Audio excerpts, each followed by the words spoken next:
¿Cómo que no estamos casados? El Papa ha anulado la bula, con lo cual los derechos que legitimaban nuestra guerra con Castilla han desaparecido. Todo nos vuelve en la espalda, Alteza, porque ya ven a Castilla victoriosa. Debemos negociar la paz de inmediato, antes de que seamos más débiles. Nunca. Nunca negociaré desde la humillación. Ni Portugal ni su reina se lo merecen. Tenéis razón, padre. O caminamos hacia la victoria o conseguimos una ventaja que nos permita imponer condiciones de paz.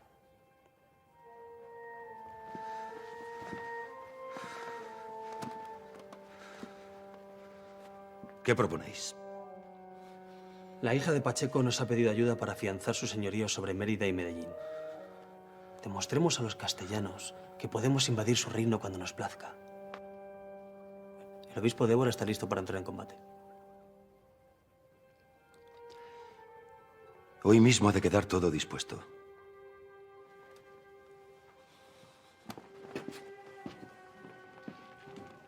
¡Estáis loco! Enviáis a vuestro padre a la guerra, y nada menos que con el inútil del obispo de Évora. Van un desastre seguro. Eso espero. ¿Queréis que el rey sea derrotado? La guerra está perdida. Pero el rey no entra en razón. Ha de convencerse por sí mismo. Mientras el rey hace su guerra, nosotros hemos de preparar la paz. Tal vez convendría que escribieseis una carta a vuestra sobrina Isabel.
Majestad.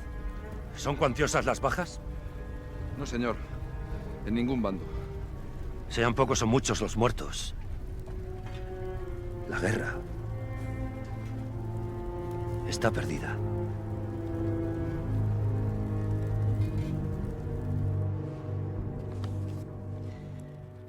Mi tía, Beatriz de Braganza, me reclama para lograr la paz entre nuestros reinos. Alteza, Alfonso de Portugal ha entrado en Extremadura, pero el maestre de Santiago ha salido de su encuentro. Apenas ha sido una escaramuza. ¿Hemos vencido? Así es, señora.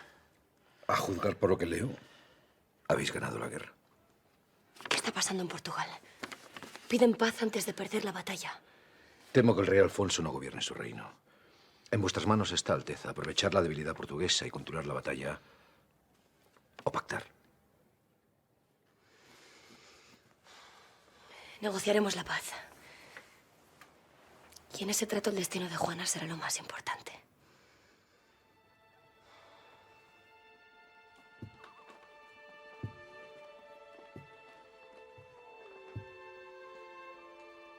¿Cómo puede permitir Dios que al final de su vida solo la traición rodee a su rey más devoto?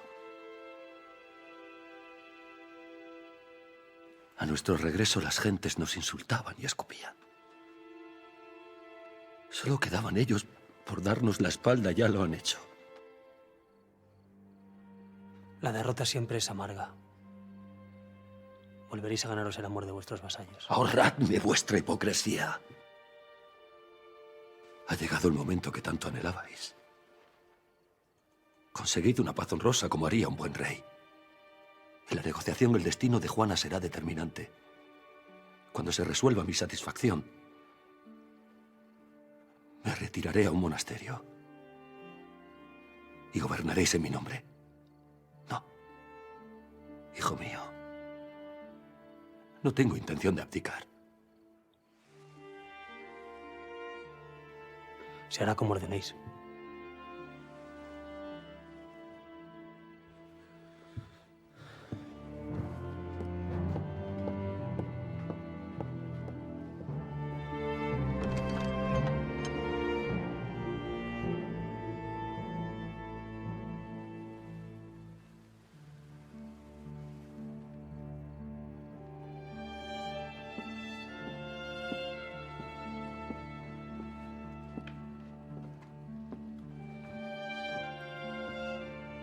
Juana vuelve a ser el problema. Pero puede que tenga solución.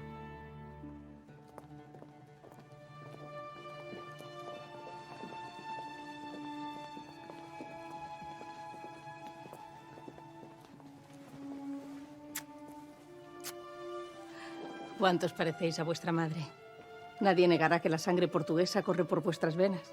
Quien lo intentara se daría de bruces con el orgullo que siento de que así sea.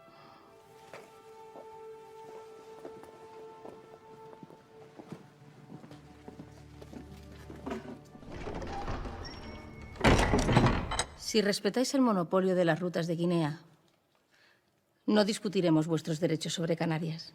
Tenéis mi palabra. Os garantizo volver a las fronteras previas a la disputa. Nuestra primera intención siempre es perdonar a los rebeldes arrepentidos. En cuanto a las indemnizaciones... No las habrá. Parecería que Castilla hubiera sido derrotada. Pero encontraremos una solución. No hay paz más duradera que la sellada con un matrimonio. La dote podría disimular esa indemnización que no podemos concederos. ¿Cuál es vuestra propuesta? La boda de mi hija Isabel con el hijo del príncipe Juan convendría a ambas partes. ¿Me equivoco? El rey se mostrará complacido. Solo nos queda hablar de Juana. Ningún derecho la asiste. Pero sabéis que ya nos comprometimos a casarla adecuadamente. En eso mismo hemos pensado.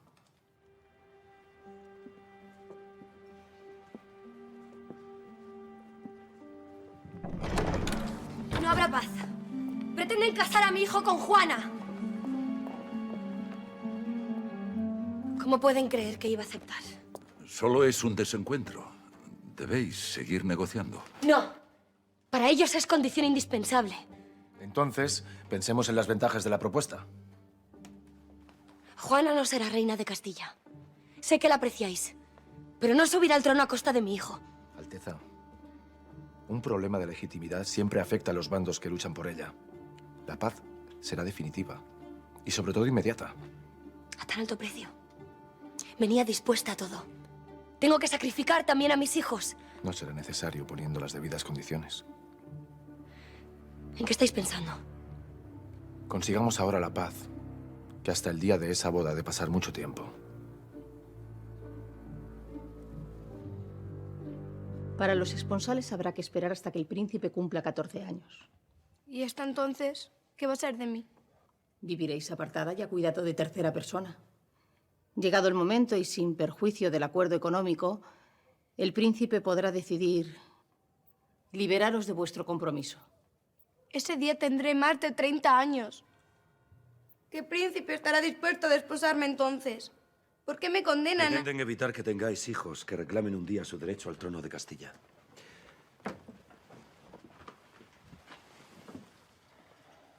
Nos han burlado.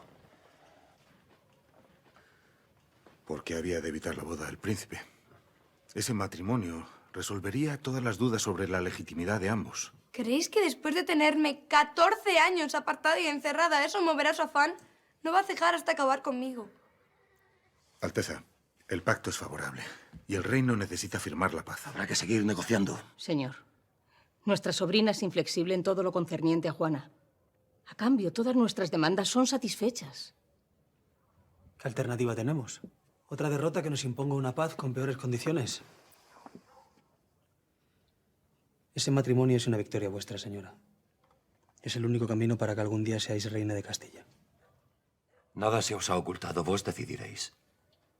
Seguiremos hablando con los castellanos, pero tendréis la última palabra y os juro que la respetaremos.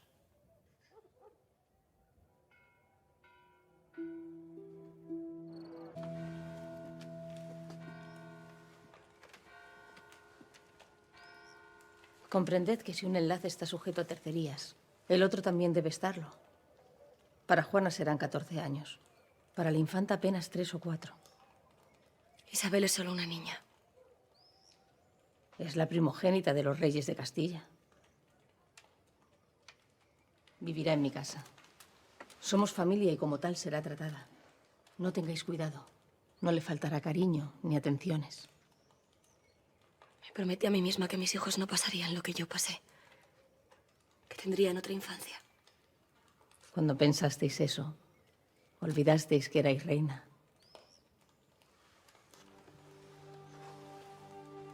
En política todo tiene un precio.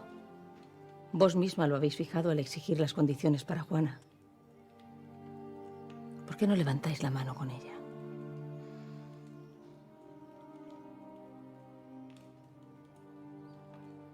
No os aflijáis. Vuestra hija será reina de Portugal. Ella os lo agradecerá porque llegado el día, también tendrá que cumplir con su deber. Y su descendencia reinará en otros estados. ¿Podría tener una princesa un destino mejor?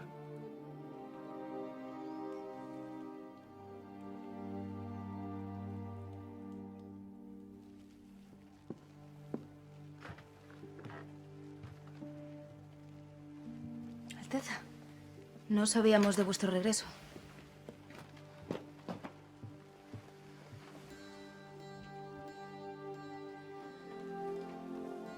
Beatriz, dejadme a solas con la infanta. Lo estoy bordando para vos. Nunca me separaré de él. Os haré muchos más. Sois la mejor hija que una madre pudiese desear.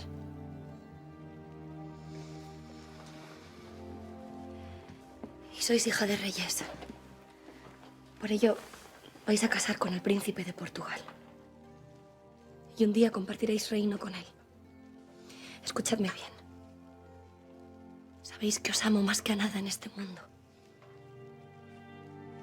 Por ello me duele tener que separarme de vos. Por el bien del reino, tenéis que vivir en Portugal hasta el día de vuestra boda. ¿Entendéis lo que os he dicho?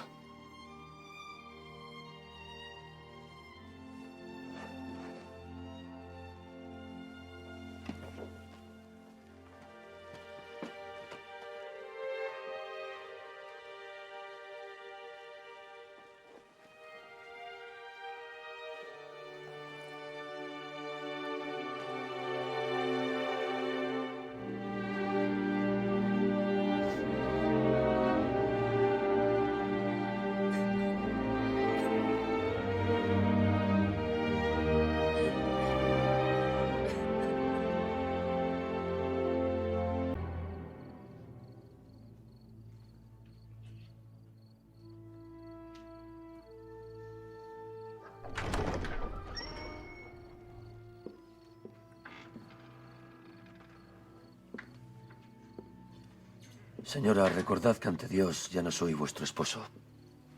He tomado mi decisión. Y vos sois el primero que debe conocerla. ¿Juana monja? ¿Tal es su decisión? ¿Y quién le permite decidir? ¿Acaso ha podido mi hija hacerlo? ¡Es una burla! Eso es lo que es y no lo voy a permitir. Alteza, quizá la decisión de Juana sea sincera. Si ha sentido la llamada del Señor, no hay poder en la tierra que deba oponerse. Pensadlo bien. Ninguna monja puede tener descendencia legítima. Si Juana profesa, Dios gana una sierva y nos resuelve el problema.